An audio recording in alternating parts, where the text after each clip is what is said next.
Olá, pessoal. Salve Maria Santíssima. Estamos no mês de Maria e eu me sinto assim devendo um vídeo para esse canal sobre Nossa Senhora. E na verdade eu tive inspiração para esse vídeo com dois ocorridos. Um é a revista de Dom Estevão Bittencourt, para variar, pergunte e responderemos, número 408, de 1996, em que Dom Estevão intitula Sem Intervenção Humana, e ele pega uma passagem do profeta Daniel. Eu resolvi unir isso a um estudo que eu fiz das 7 aulas do Padre Paulo Ricardo sobre Nossa Senhora de Fátima, e vamos tentar, através de São Tomás, na Catena Áurea, parte que ele estuda magnífica, fazer uma junção dessa missão de Maria, que segundo o Padre Paulo Ricardo, né, o Brasil e Portugal, através da visão de Fátima, né, estão intrinsecamente ligados num projeto de Maria, que é o anúncio da salvação do seu filho, né, que é o chamamento da conversão. Então vamos misturar, né, sem confundir, mas vamos misturar essas informações para que a gente possa tirar delas o melhor proveito, com a ajuda do Espírito Santo, já que nós estamos aí beirados da sua festa, né? Já se beira a sua festa, já se aproxima a sua festa e é muita alegria a gente saber que pode pedir a presença dele pela poderosa intercessão de Maria, sua amadíssima esposa. Vamos lá, em nome do Pai, do Filho e do Espírito Santo. Amém. Vinde, Espírito Santo, enchei os corações dos vossos fiéis e acendei neles o fogo do vosso amor. Enviai, Senhor, o vosso Santo Espírito, e tudo será criado. Renovareis a face da terra. Oremos, ó Deus, que instruísse os corações dos vossos fiéis, com a luz do Espírito Santo. Fazei que apreciemos retamente todas as coisas segundo o mesmo Espírito. Gozemos sempre da sua consolação. Por Cristo, Senhor nosso. Amém. Ó Maria, concebida sem pecado, rogai por nós, que recorremos a vós. Vinde, Espírito Santo, vinde pela poderosa intercessão de Maria, a vossa amadíssima esposa. Em nome do Pai, do Filho e do Espírito Santo. Amém. Eu vou começar pela revista de Dom Estevão, porque eu morro de saudade quando eu não leio Dom Estevão e já a gente tem pegado a conjuração anticristã. Então, Monsenhor de Lassos, que é um profeta, vocês quiserem ler esse livro, eu aconselho muito, porque é uma profecia praticamente, em que ele junta fatos anteriores, mas ele diz para que rumo nós estamos caminhando. Isso tem tudo a ver com a mensagem de Fátima, então as coisas estão todas interligadas, né? Porque o Espírito é único, né? Ele paira sobre a igreja, nos inspira, e Maria nos inspira muito através, né, desses tempos do Pentecostes, né, de maio, que é o mês mariano por excelência. Vamos lá, o que Dom Estevão nos diz aqui? O jovem profeta Daniel foi certo dia chamado à corte do rei Nabucodonosor, da Babilônia, a fim de lhe interpretar um sonho que muito atormentava o monarca. Disse então Daniel: este é o sonho. Gente, essa passagem, já adianto para vocês, tá? No livro do profeta Daniel 2, 29, né? Versículo 29 e depois, do 31 ao 35. Este é o sonho. Tu, rei, contemplaste uma visão, uma estátua majestosa, uma estátua gigantesca e de brilho extraordinário. Seu aspecto era impressionante. Tinha a cabeça de ouro, o peito e os braços de prata, o ventre e os músculos de bronze, as pernas de ferro e os pés de ferro misturado com barro. Em tua visão, uma pedra desprendeu-se sem intervenção humana, chocou-se com os pés de ferro e barro da estátua e fê-la em pedaços. Pelo golpe, fizeram-se em pedaços o ferro e o barro, o bronze, a prata e o ouro, triturados como palha de eira no verão, que o vento arrebata e desaparece sem deixar rastro, e a pedra que esmigalhou a estátua cresceu, até se tornar montanha enorme, que ocupava toda a terra. Segundo Daniel, o sonho representava os grandes reinos que sucessivamente dominaram o povo de Israel desde o século VI a.C. Babilônios, medos, persas, macedônios, sírios, século II a.C., são simbolizados por uma estátua constituída de metais de valor decrescente: ouro, prata, bronze, ferro, ferro misturado com argila. Repentinamente, todo esse domínio estrangeiro que pesa sobre Israel desmorona, pois uma pedra se desprendeu de uma montanha sem intervenção humana, e abalando os pés da estátua, fê-la cair, de modo que os metais, seus componentes, desapareceram sem deixar rastro. A pedra, porém, se torna montanha enorme que ocupa toda a terra. A visão é grandiosa e ao mesmo tempo sóbria. Os contrastes falam por si mesmos. Vai dizer Dom Estevão: tal pedra é, conforme as escrituras do Novo Testamento, o próprio Cristo, portador do reino messiânico sobre a terra. Disse Jesus: nunca lestes as escrituras? A pedra que os construtores rejeitaram tornou-se a pedra angular. Pelo Senhor foi feito isto e é maravilhoso aos nossos olhos. Nunca ouvistes, né? Salmo 118, 22 e seguintes. Mateus 21, 42, Antigo e Novo Testamento. Chama-nos a atenção, porém, o pormenor. Tal pedra se desprendeu da montanha sem intervenção humana. Daniel 2, 34. A exegese dos antigos escritores da Igreja viu nesse traço singular uma alusão à maternidade virginal de Maria Santíssima. Cristo entrou no mundo sem o concurso do varão. Maria Santíssima o concebeu em seu seio sem intervenção humana. Está claro que o autor sagrado em Daniel 2,34 não podia por si antever tal fato portentoso ocorrido na plenitude dos tempos, ou seja, com a vinda de Cristo, né? Serviu-se, porém, de uma redação estranha, que bem pode ser entendida à luz do Novo Testamento, pois dizem os mestres: o Novo Testamento está latente no Antigo. E o Antigo está patente no Novo. Está realizado, né, no Novo, né? É a plenitude dos tempos, meus irmãos. Né? Cristo é o verbo com que foi escrito o Antigo, né? Lido assim, no contexto das Escrituras, o versículo de Daniel alude a Maria Santíssima, ela que também foi feita mãe de todos os homens. João 19, 25 ao 27. Interceda por seus filhos peregrinos neste mês de maio, que lhe é especialmente dedicado, meus irmãos. Essa pedra, que é o reino messiânico, que se desprendeu sozinho, porque Deus é o dono da natureza, né? E Jesus figurava muito com a natureza para nos ensinar as coisas, e está aí. Desde o Antigo Testamento isso já acontecia, né? Vários elementos da natureza são usados no Antigo Testamento para suplantar um naturalismo das antigas religiões. Né? Um naturalismo que sempre alimentou as religiões pagãs. E que a gente vê, fazendo o link com a conjuração anticristã, é a semente do homem colocar-se no centro. Não é? É o homem ditando a si mesmo que regras é a da própria vida, de que forma ele quer viver. É o naturalismo ligado ao humanismo. Então essas religiões que Cristo veio desmoronar, essas intervenções no povo judeu, e tudo que se refere ao Antigo se refere ao Novo, como diz Dom Estevão aqui no final, é como que uma revelação do que aconteceu àquele povo judeu. Aquele povo judeu era o detentor da mensagem da salvação.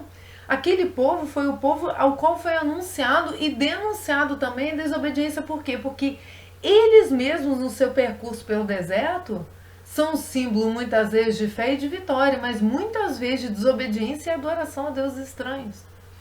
Né? Aquela murmuração que aquele povo faz na desconfiança, é a confiança que Cristo veio denunciar neles e depois ofereceu o resgate. Então, na verdade, o que aconteceu com aquele povo?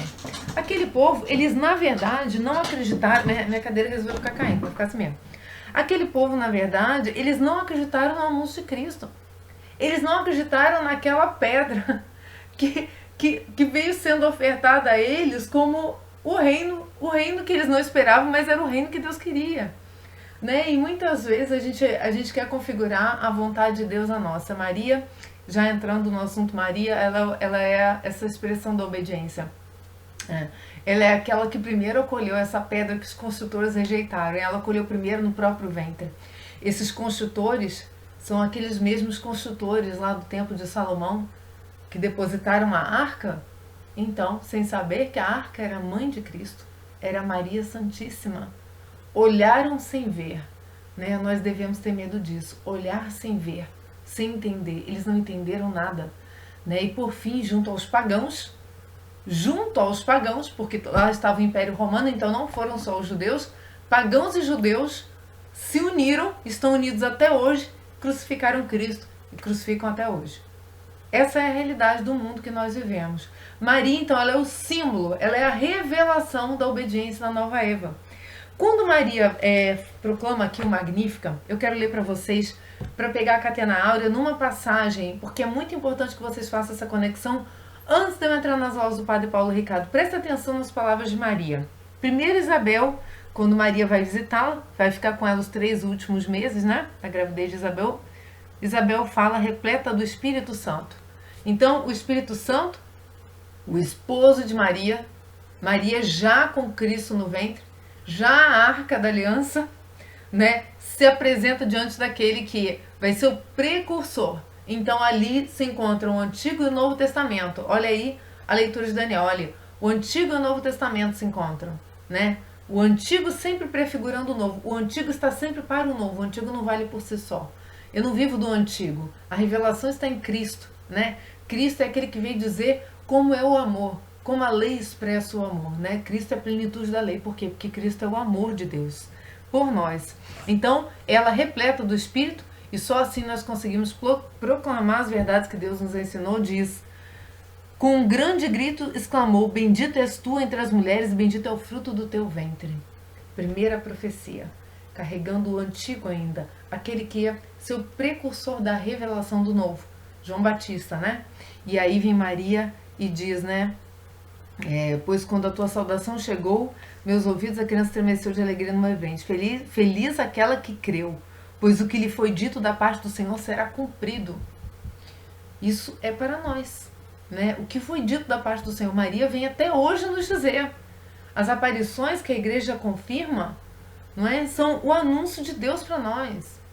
Maria é portadora dessa mensagem, Maria é portadora da Boa Nova. A Boa Nova estava no ventre dela. O Magnífica diz assim: minha alma, diz Maria então, né? Minha alma engrandece o Senhor, e o meu espírito exulta em Deus meu Salvador, porque olhou para a humilhação de sua serva.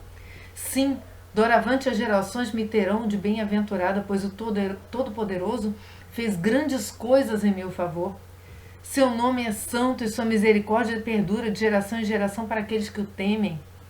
Agiu com a força de seu braço, dispersou os homens de coração orgulhoso.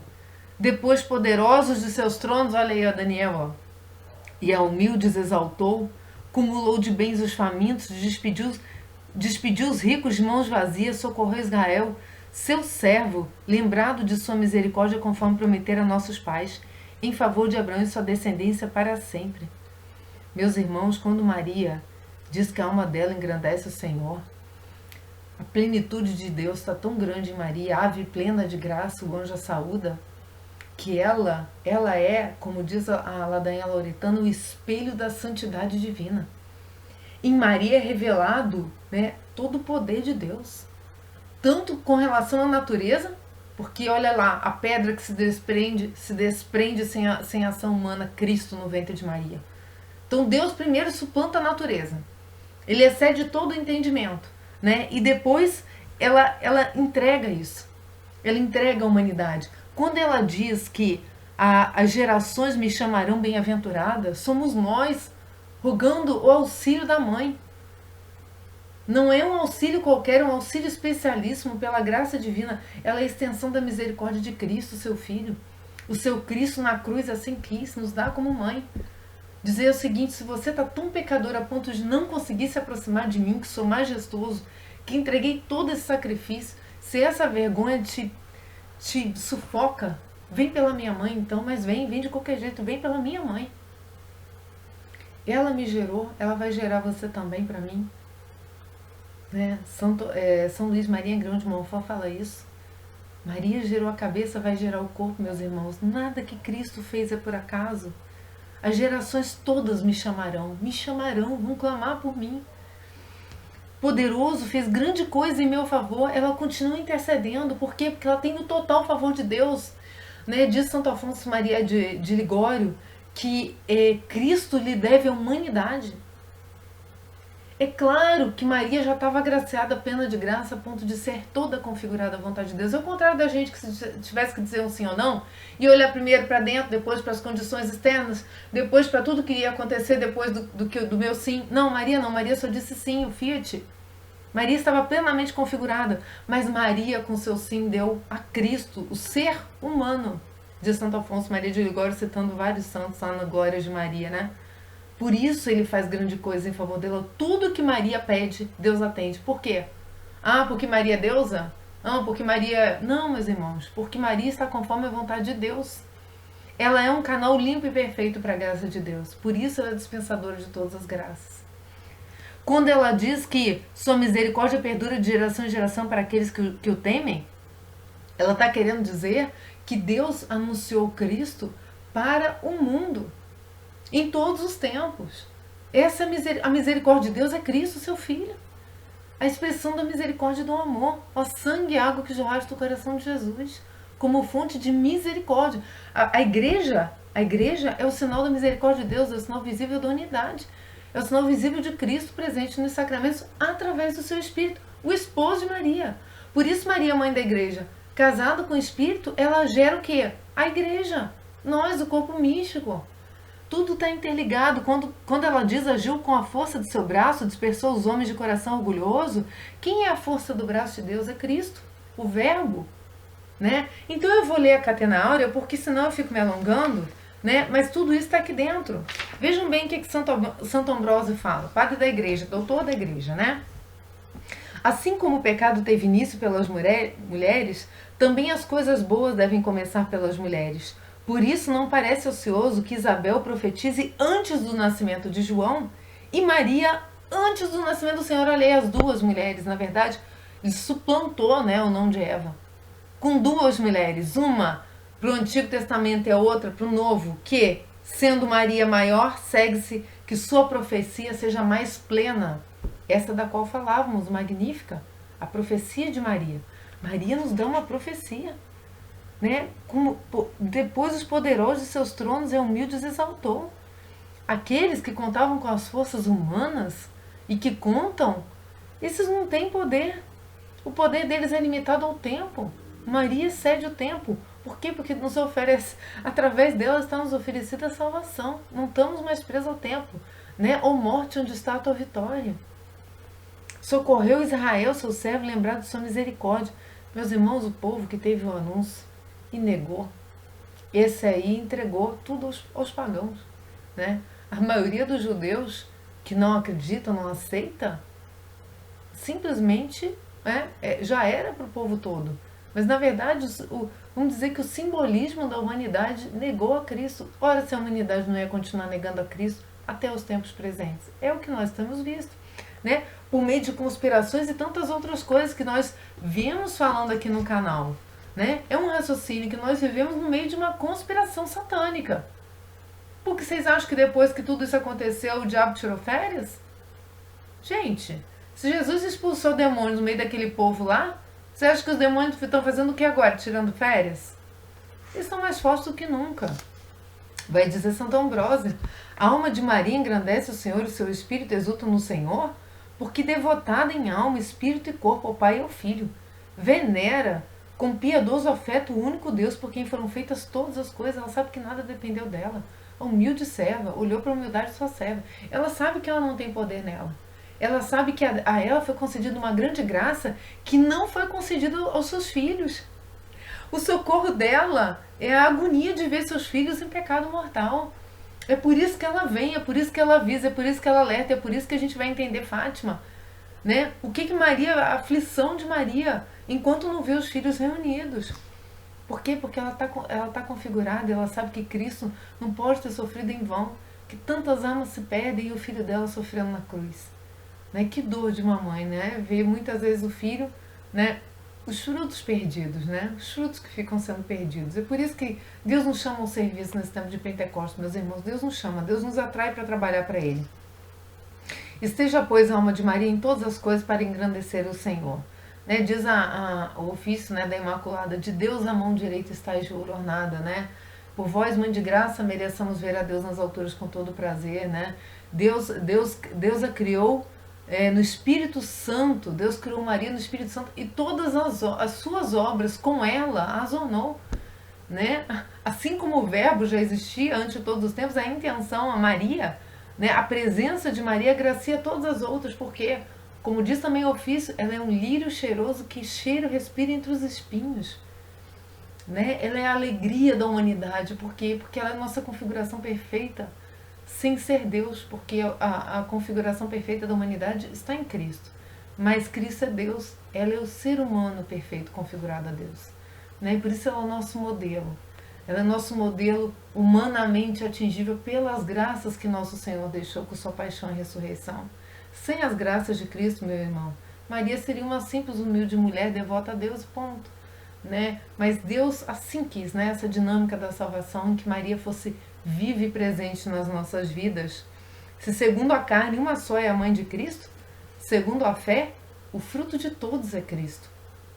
Pois toda alma concebe o Verbo de Deus se é imaculada e imune aos vícios e guarda sua castidade com pudor inviolado. Nós geramos Cristo para os nossos irmãos também, com o nosso viver, com a nossa vida e com a nossa alma, quando está em estado de graça. Está aqui dizendo Santo Ambrósio. Santo Agostinho: ó verdadeira humildade que deu a luz para os homens, aos mortais deu a vida, renovou os céus, purificou o mundo, abriu o paraíso, libertou as almas dos homens. A humildade de Maria tornou-se uma escada celeste pela qual Deus desce à terra. A humildade, né? O sim de Maria, né? Tudo sofreu, tudo em silêncio. O que quer dizer lançou os olhos se não aprovou, né? Olhou para a humildade de sua serva, né? Com efeito, muitos parecem humildes aos olhos do homem, mas o Senhor não lança os olhos para a sua humildade. Se fossem verdadeiros humildes, não desejariam ser louvados pelo homem. Seu espírito não exultaria neste mundo, mas em Deus. Maria é o símbolo de que toda a graça que nós temos em nós, seja os nossos dons, todas as nossas capacidades, que contribuem para Deus, para a salvação da humanidade, como as capacidades de Maria, deve levar à exultação de Deus e não da pessoa. Não é isso?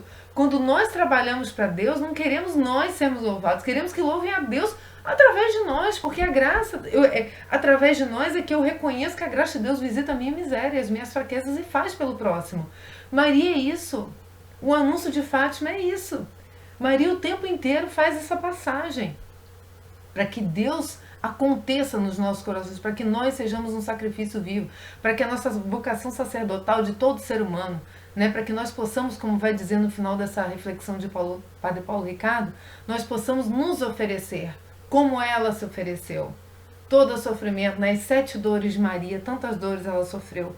Por quê? Porque ela ofertou a si, né, e estava aos pés da cruz, como que a nova Eva ofertando o quê? A sua obediência e submissão à vontade de Deus. Maria tem muitos méritos diante de Deus. Por quê? Porque ela foi agraciada, esses méritos foram concedidos a ela. E ela, por vontade livre, né, Maria não era uma marionete de Deus, né? Maria era aquela que foi agraciada e soube, pela sua humildade, fazer com que todas essas graças tiverem a plena validade em Deus. Pelo seu sim, meus irmãos. Era o nosso sentido de ser obedientes. É o que aconteceu com ela, vai acontecer com todos nós, porque ela é parte do corpo místico. O próprio Santo Agostinho diz, numa dessas humilhações para trás que eu postei no nosso Facebook, ele diz que o que é mais importante, Maria ou a igreja? A igreja. Por quê? Porque Maria faz parte da igreja. Daí a gente vai ver nessa reflexão. Tito Bostrense diz que em que sentido fez grandes coisas, senão porque, permanecendo virgem, concebi, superando a natureza por vontade de Deus. Foi considerada digna de, sem conhecer homem, tornar-me mãe, não de qualquer um, mas do Salvador unigênito. São Beda, ao descrever a condição do gênero humano, mostra o que merecem os soberbos e os humildes, dizendo: manifestou o poder de seu braço, isto é, no próprio Filho de Deus. Assim como o teu braço é aquilo com que pratica as obras, chama-se braço de Deus o seu verbo, pelo qual o mundo foi criado.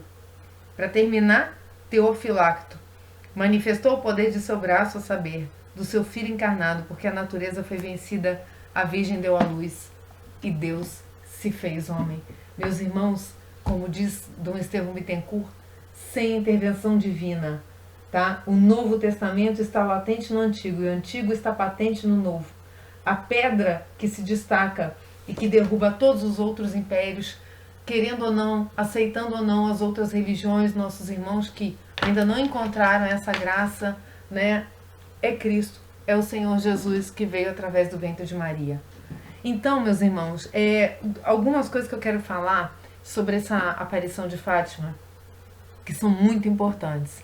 Padre Paulo tem no curso dele 7 aulas que eu fiz um resumo e é um dos motivos de eu estar fazendo esse vídeo para deixar esse resumo registrado para vocês. Primeira coisa é que a aparição, ela pode ser privada e pública, tá? A pública, a igreja ensina que termina com a morte do último apóstolo. Ali encerrou-se vamos dizer, a revelação de Cristo, né? Após a morte do último apóstolo, ela deve ser sempre aceita por nós. Independente do que nós compreendamos ou não, do nosso alcance, da nossa ignorância, ela é aceita e ponto final. A revelação privada, ela acontece após os apóstolos e ela depende da fé humana. Ela diz com o nosso coração, ela diz com o nosso entendimento e não com a fé católica universal. Então, as mensagens privadas, elas não têm o tom para a igreja de algo universalmente aceito, entendem? Ela é algo que diz com a nossa fé. E quando a igreja aprova, é porque ela estudou a fundo tal revelação, a ponto de considerar aquilo místico. Místico em Deus, não apenas místico, né? Místico através de Deus.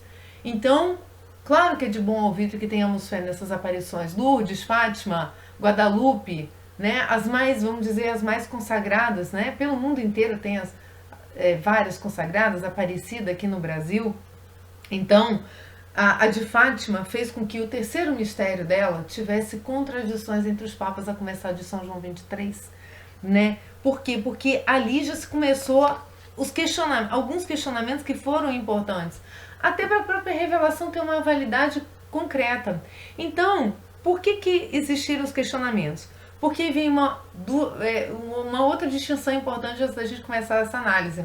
A aparição de Fátima é considerada uma aparição carismática e não mística, vai explicar o Padre Paulo. Por quê? A carismática é aquela que aparece para uma pessoa que ainda não está em estado já avançado de santidade. É uma pessoa que, por exemplo, uma jovem, por exemplo, Santa Bernadette, lá em Lourdes, né? Ela não era uma santinha, né? Então, a mensagem de Santa Bernadette foi um pouco mais simples porque não tiveram essas 3 revelações. Né? Esse terceiro segredo que ficou velado aí por 40 anos, né? E que depois Bento XVI resolveu revelar, mas é porque havia uma certa discordância quanto ao terceiro segredo.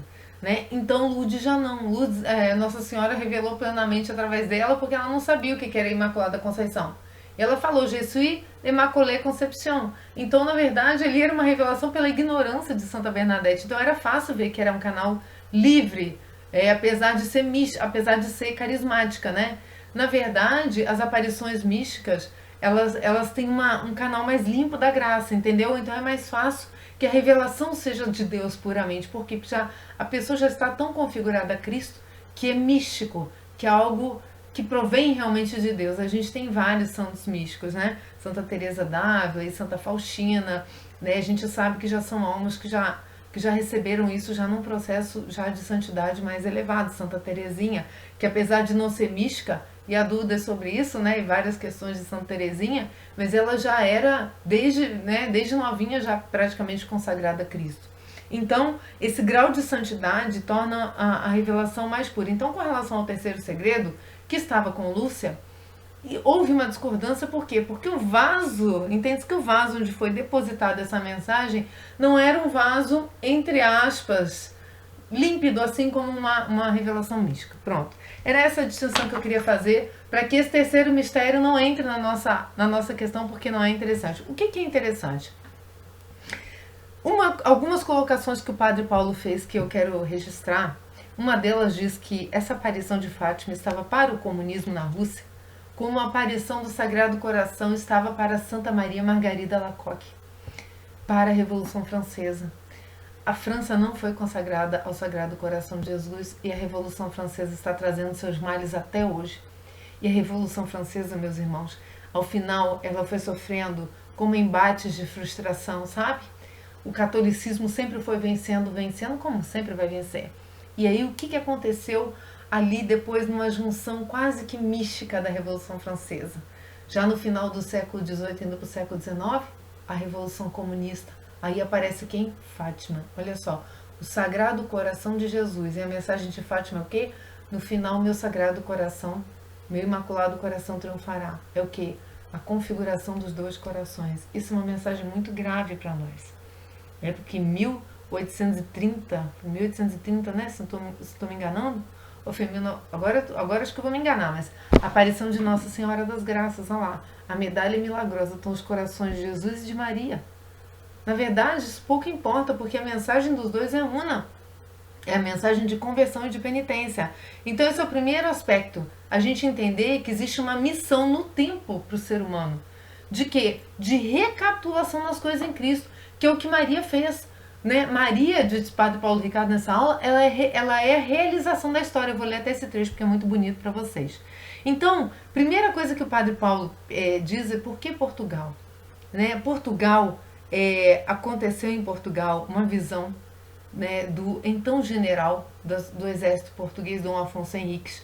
E esse general, após essa visão e após a conquista que ele teve, se tornou o primeiro rei de Portugal. Essa visão foi dada ao rei, né, ele foi rei a partir de 1140, né, e de direito, foi declarado rei de direito em 5 de outubro de 1143, 3 anos depois. Mas ele foi antes aclamado rei pelo povo. Né? E Cristo lhe apareceu numa resposta à sua oração dizendo que ele deveria aceitar essa aclamação. Mas vejam bem qual era o contexto. Afonso Henriques comandava então as tropas do exército, né, de Portugal, e aí ele estava cercado por 5 exércitos, olha só, prestem atenção, 5 exércitos de 5 reis árabes. Olhem que curioso. Né? Então, esse combate estava como se fosse um cerco fechado, em que a proporção era de 1 soldado português para 10. Ou seja, era uma guerra perdida. O que ele fez? Em sonho ele tinha um aviso que ele ia ganhar essa guerra. Mas no momento do combate, ele se despojou de tudo, se ajoelhou e fez uma oração muito bonita diante de Cristo. Né? Ele viu o sinal no céu, que era a cruz de Cristo, envolta em luzes e muitos anjos em volta dela. Né? E diz a história que ele se ajoelhou, né, diante dessa cruz em meio à luz, essa grande multidão de anjos, fez uma oração e aí disse a Cristo que ele não precisaria aparecer para ele, porque a fé dele já era a fé de sempre, desde o batismo. Olha que bonito, eu já tenho a fé desde o batismo. Né? Mas ele viu aquela imagem e se ajoelhou, despojou-se da sua capa, né, como se estivesse entregando o combate a Cristo, despojou sua capa, botou sua espada no chão e rezou. A oração é muito bonita. Né? Depois vocês conseguem ela até no site do padre. Cristo respondeu a ele algumas coisas que eu resumi. Ele sairia vitorioso contra todos os inimigos da fé católica. Olha, ele falando que os mouros, então, né, que estavam tentando invadir lá já um reino cristão, né? Vamos dizer, toda uma cultura já ocidental, já voltada para o cristianismo, já em que o cristianismo já era, né, vamos dizer, a regra, eles estavam querendo invadir esse território. Cristo falou, não, você vai vencer todos os inimigos da fé católica e você vai levar o meu nome a gentes estranhas. Então aí vem essa missão de Portugal nas conquistas de evangelização. É óbvio que essas conquistas envolviam sim comércio, né, porque essas riquezas que eram geradas para Portugal eram o que também financiavam as novas conquistas. Mas diz o Padre Paulo nas aulas dele que nós, quando estudamos história, temos a ideia de que era comércio com as Índias, né? A exploração de Portugal pelo mundo era comércio com as Índias. Não, a vocação de Portugal era a expansão da fé e a guarda dos dogmas. Que, aliás, Cristo também nessa aparição diz a ele que Portugal não ia perder os dogmas da fé. Ele ia ser o guardião dos dogmas da fé. Então, por isso que quando a gente vê as expansões dos portugueses, a gente vê sempre com o marco da cruz. Né? Porque nesse mesmo tempo as cruzadas e os templários foram substituídos pela Ordem de Cristo. Então era a Ordem de Cristo que ia junto dessas navegações. Cabral, que entrou no Brasil, era da Ordem de Cristo. Por isso, quando ele pisou na terra aqui, colocou o nome de Terra de Vera Cruz, Terra de Santa Cruz. Essa foi a primeira vocação do Brasil. A vocação do anúncio de Portugal, que teve lá nos seus primórdios o anúncio do primeiro rei de Portugal. Então a expansão portuguesa estava ligada com a expansão da fé, e não com uma expansão meramente comercial, como vive nos passando nos livros de história, né? Mas que interesse eles têm de ficar anunciando a fé, né? É mais fácil falar mal dos portugueses, dizer que vieram aqui só para explorar, apesar da gente saber que não foi perfeito, né? Mas vejam bem, se fosse só para explorar, o que estariam fazendo aqui franciscanos, jesuítas, morrendo, né? Sendo atravessados por flechas de indígenas, né? Para ir lá evangelizar, né? Esses padres José de Anchieta e tantos padres que tiveram aqui, que fizeram um belo trabalho de evangelização, de revelação da verdade, de enculturação daquilo que os índios tinham como uma religião pagã. Então vejam como as coisas estão ligadas, né? Essa queda dos reinos que Daniel explicou lá pro Nabucodonosor, ela continua acontecendo. Aonde ele estiver sendo cultuado qualquer pessoa que não o nosso Senhor Jesus Cristo, o cristão tem a missão de levar o evangelho. E de anunciar o evangelho a toda criatura. Aquele que batizar e acreditar será salvo. Essa é a missão, então, que Portugal recebe com aquela vitória. Aquela vitória foi concedida por Cristo com vistas nessa missão. Então, o desenvolvimento mercante de Portugal pelo mar levou às pesquisas que ajudaram o homem até chegar à Lua, diz o padre Paulo Ricardo, pela Escola de Sagres. Depois vocês pesquisem a Escola de Sagres. Né? Ela beneficiou tanto as navegações de Portugal que os ensinamentos dessa escola eram tidos como segredos da esquadra portuguesa. Então, era financiado, meus irmãos, por toda essa comercialização que Portugal fazia também, através da Ordem de Cristo. O dinheiro da Ordem de Cristo financiava a Escola de Sagres, financiava a evangelização e a expansão marítima. Uma tá para outra, evangelização e expansão marítima. Olha que bonito, né? Coisas que muitas vezes ficam sufocadas pelos ensinamentos mundanos que a gente recebe. Aonde iam aportando, cravavam a cruz da Ordem de Cristo e tinham como objetivo a evangelização além das conquistas. O Brasil foi possessão primeiro da Ordem de Cristo. Olha só, o Brasil ela tem essa vocação junto com Portugal de evangelizar. Porque ela primeiro ela teve essa introdução do Evangelho. Assim que aportaram, fincaram a cruz na terra e realizaram o quê? A primeira missa. Com a imagem de quem? Nossa Senhora da Esperança. Nossa Senhora da Esperança foi a primeira imagem de Maria que aportou no Brasil. Proclamada a República, não houve divisão espiritual. Bom, o Padre Paulo, eu faço um parênteses na aula dele, porque ele não liga a proclamação da República com o evento maçônico que aconteceu na Revolução Francesa, já preparando para a Revolução Francesa lá na França, né? Os males da França não foram brecados com a proclamação da República. Pelo contrário, a proclamação da República foi uma forma, né? Porque o príncipe regente já havia sido introduzido com José Bonifácio na maçonaria, e através dos seminários de Olinda aconteceu uma revolução maçônica no Brasil que culminou com a proclamação da República. Então a República, tanto quanto na França, foi vamos dizer, o corte com a evangelização de Portugal, com a corte portuguesa, com a coroa portuguesa. Essa evangelização, que foi o motivo da descoberta do Brasil, foi cortada com a República. Por quê? Porque foi a emancipação da coroa, que era o quê? Evangelizadora. E aí o Marquês de Pombal começou a expulsar os jesuítas, começou a perseguir os cristãos, da mesma forma que aconteceu na Revolução Francesa. Padre Paulo ele não cita isso, mas isso foi o fato que aconteceu. Já tem vídeo até no canal sobre isso, tá? Então, vamos passar para essa parte que já começa a mensagem de Fátima. Padre Paulo, ele fala duas coisas importantes. Primeiro, essa vinda de Portugal para cá, ela causou uma miscigenação, e no Brasil, depois, com o decorrer dos anos, houve uma miscigenação de várias raças aqui dentro, que denotam que o Brasil tem uma vocação católica. E o Padre Paulo tocou num ponto fundamental, que assim, nem eu tinha parado para pensar nisso. Aqui tem tantas raças, tantas culturas no Brasil, né? Nós somos formados de tantas culturas, que essa missão evangelizadora, ela se expande nessas culturas, ganhando essa característica, né, esse traço católico universal que o Brasil tem.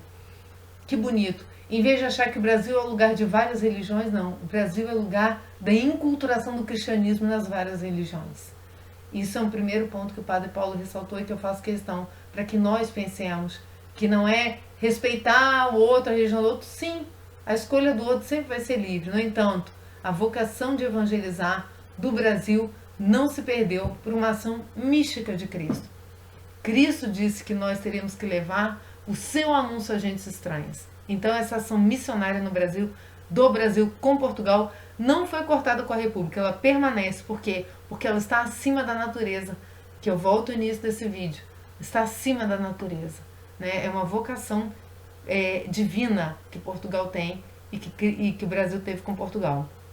E outra, que a mensagem de Fátima, ela é uma tarefa, e não algo assim, que está ligada a fatos, somente a fatalismos, né, a catástrofes e outros mais. Não, ela é uma tarefa, ela é uma entrega de uma missão, tá? Então, começando com a oração do Anjo de Portugal, lá apareceu na Primeira Guerra Mundial em 1916, na primeira aparição do Anjo de Portugal, ele ensina e prepara o coração das crianças para aquilo que ele tem que preparar o coração de todas as outras crianças do reino. Quem são essas crianças? Nós.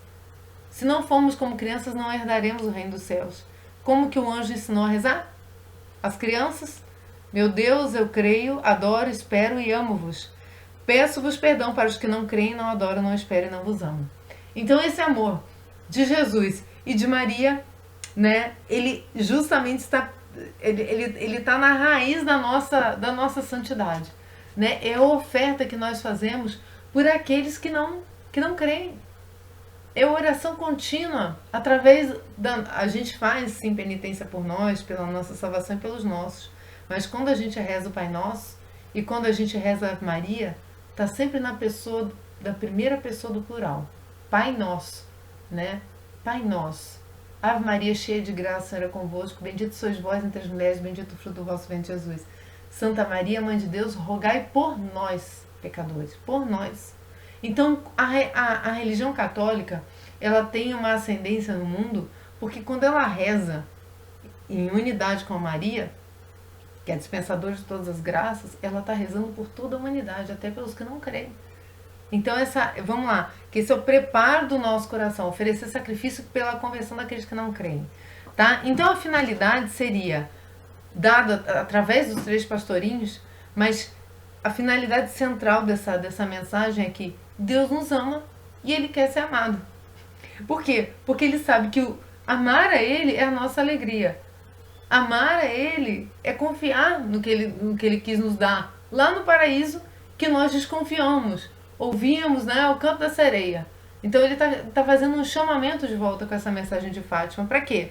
Para que os males implantados, maçonaria e comunismo, não derrotem, né? A fé nos corações não é nem derrotar a vida, ou perseguir, matar. A gente está careca de ser mártir na igreja, né? O que mais tem é martírio dentro da igreja. Não é disso que a gente está falando, a gente está falando da conversão do coração, a transformação do coração, a configuração do nosso coração a Cristo, que é a realização da história. Eu vou pegar essa leitura mais adiante para vocês. Então, Ele quer levar pecadores, Ele quer que nós desagravemos o seu sagrado coração de Jesus. Ele pede penitência e sacrifício, adoração à Trindade, visita aos sacrários em desagravo. Essas mensagens de preparo do Anjo de Portugal foram através da hóstia dada a Lúcia e o cálice dado a Jacinta, né, e Francisco. A mensagem de Nossa Senhora é relativamente simples, tirando a terceira mensagem, que ela, não vou adentrar, né, não é o caso, não vamos dizer que foge da lógica até de qualquer compreensão possível, até nem a igreja tem concordância com isso, mas a primeira parte, que eu acho que a primeira e a segunda são as mais importantes. A primeira é que o inferno existe, ele é real, existe, né? Não só os pastorinhos tiveram a visão, como Santa Teresa d'Ávila, Santa Faustina, tantos outros santos tiveram a visão do inferno, para que isso seja passado como uma verdade, para que isso não seja traduzido no modernismo que diz, o inferno existe, Deus é bom, etc, né? Então é preciso, a partir da realidade do inferno, despertar-nos para um sofrimento pelo próximo que está perdido. Se eu sei que existe o inferno, eu vou oferecer penitência para aqueles que estão indo para o inferno. Eu vou saber rezar por eles. A segunda parte é essa vocação, né, que Portugal teve para guardar os dogmas, que esses dogmas não seriam perdidos, ou seja, ali em Portugal, nessa aparição, é a confirmação disso, tá? E aqui vem a aparição da Imaculada Conceição, né? Por isso a devoção, ela pede a devoção ao Imaculado Coração dela, porque é um dogma de fé e é um dogma de combate. É um dogma de combate. Por quê? Porque o demônio não toca em Maria. Então, aí vamos para a lógica da visão. Já podemos partir para a lógica da visão. Maria, por ser aquela que pisa na cabeça da serpente, pede que os corações sejam consagrados a ela, pede a consagração da Rússia a ela, porque é ela que pisa. Ela é a parte mais forte do corpo místico que é a igreja. Imaginem o calcanhar, que é onde a cobra fere, a serpente fere, né? Tu lhe pisarás a cabeça e ela lhe ferirá o calcanhar. Quem é o calcanhar? Eu e você. Maria faz parte do corpo místico da igreja, mas Maria está acima, ela é forte. Ela é forte e nos puxa para cima com ela. Ela tira os nossos pés do chão. Com Maria, a cobra não nos fere.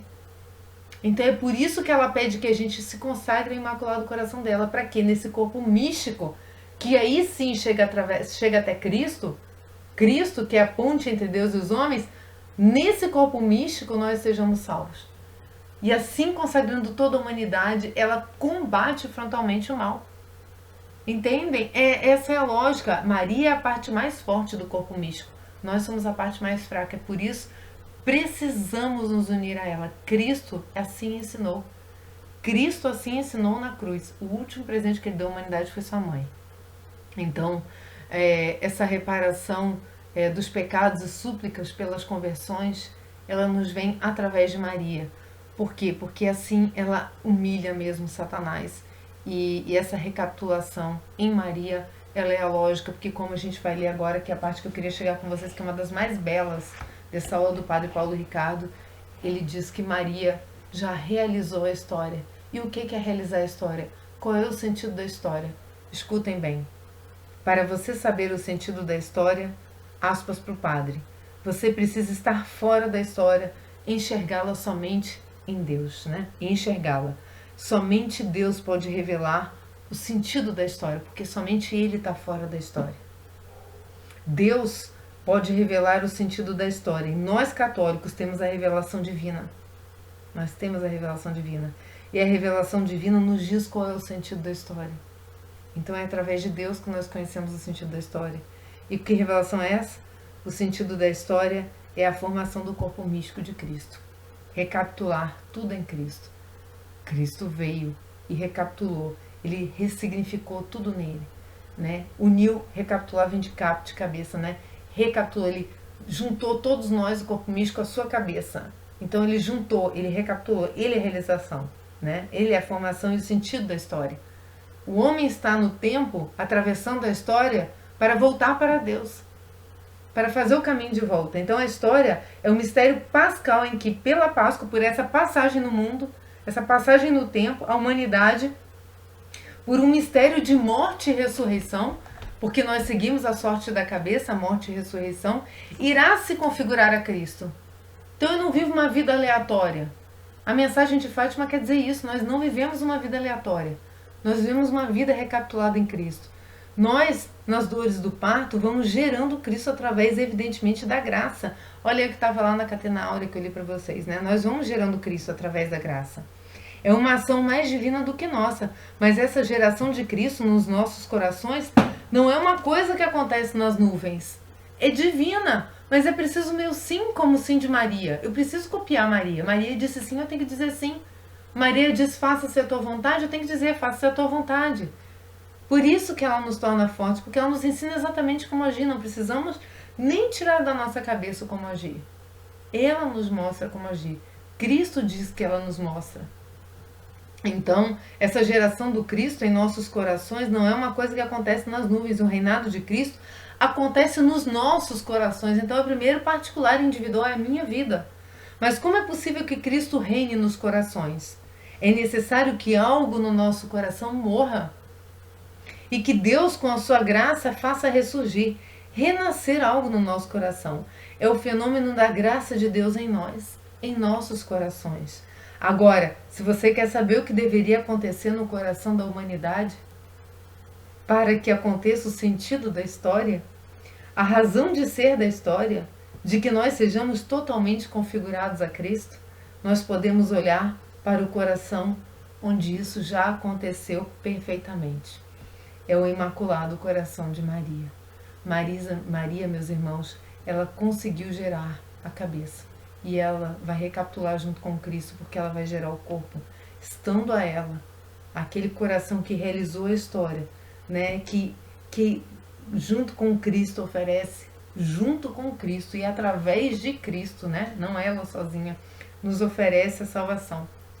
A oração de São João Damasceno diz isso: por vós recebi a vida, pois que me restabelecestes na graça de vosso Filho. Sois o penhor certo da minha salvação. Maria é o penhor, né? Cristo mesmo empenhou a nossa salvação à sua mãe, né? Porque por um mistério da graça dele, né? Ele nos agraciou, ele alargou a porta da salvação com Maria. Ainda mais, nós podemos olhar para o coração dela, porque a história lá no coração de Maria já aconteceu, porque a vontade dela está perfeitamente configurada à vontade de Deus, sem mácula, sem mancha e sem o alcance do maligno. O coração é a alma, a linguagem bíblica. Então, nas suas faculdades superiores e inferiores, Deus reina plenamente.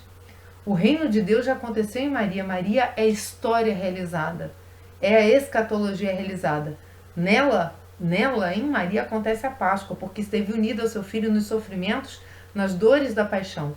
É isso que quer dizer o Imaculado Coração de Maria. Aí vocês conseguem entender? Conseguiram entender por que a gente tem que se consagrar ao Imaculado Coração de Maria? Tá aí a explicação de Fátima. Padre Paulo nos colocou muito bem.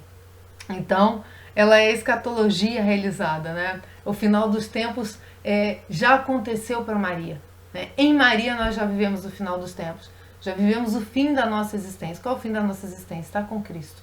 Então é por isso, a configuração pela conversão a Cristo, a consagração junto com o pão e o vinho, no momento em que na missa o padre consagra a hóstia, deve nos levar à nossa consagração junto com ele. Aquela gotinha de água que está no cálice é a nossa oferta, é a oferta da humanidade junto aos sofrimentos de Cristo. Então, essa ideia de penitência que Maria oferece aos pastorinhos é a ideia de penitência que nós temos que oferecer. Porque quando o anjo deu a hóstia e o cálice para eles tomarem, ele estava querendo dizer o quê? Unam-se ao sacrifício de Cristo. Se nós nos unirmos, nós venceremos todas as batalhas, todos os reinos cairão. Por quê? Porque vamos estar fortes em Cristo. Vamos estar fazendo penitência pelas almas que não conhecem e não adoram o nosso Senhor, né? Então, pelas mãos de Maria é que acontece essa consagração. Essa consagração deve vir pelas mãos de Maria. A consagração a Cristo, meus irmãos. A consagração a Cristo através do Imaculado Coração de Maria, né? Então, essa formação desse corpo místico, ela vai acontecendo a partir do momento em que Cristo reina no meu coração. Eu me faço oferto minha vida a Cristo na cruz, e no momento, cada missa que eu participo, eu me ofereço em sacrifício pela humanidade. E aí eu vou me configurando a Cristo, que é vitorioso, que venceu. Então a consagração é uma conversão em que nós vamos nos transformando. Esse é o convite de Maria em Fátima, né? E é o convite de Deus para todos nós, que no fim das contas, quer dizer o seguinte: Deus quer, como Maria, que diz que o Imaculado Coração dela triunfa no fim, Ele quer que nós façamos parte da vitória de Maria. Deus nos convoca à vitória. A vitória que Dom Afonso Henriques teve em Portugal é a vitória que Ele quer que nós tenhamos contra todos os reinos que vêm avançar contra a Igreja, contra o magistério da Igreja, contra a verdade da Igreja. Então, a gente não pode ficar num efeito puramente místico. A gente tem que trazer isso para o efeito prático. Era essa a mensagem desse vídeo. Eu precisava realmente juntar todas essas ideias para que vocês reflitam com a gente, né? Reflitam Dom Estevão Bittencourt, reflitam Santo Tomás de Aquino, uma catenária que junta tantos ensinamentos importantes, né? Reflitam no Evangelho. Estamos aqui com Magnífica em Lucas 1, 46. Reflitam a aula do Padre Paulo Ricardo, né? Que devoto a ensinar a Igreja o seu caminho. Sigamos com Maria, sigamos confiantes de forma especial nesse mês de maio. Salve Maria Santíssima, que reine o coração de Cristo nos nossos corações e que Cristo nos ensine a ser uma verdadeira oferta à sua Santa Igreja, através de sua mãe, Maria Imaculada. Em nome do Pai, do Filho, do Espírito Santo. Amém. Até mais.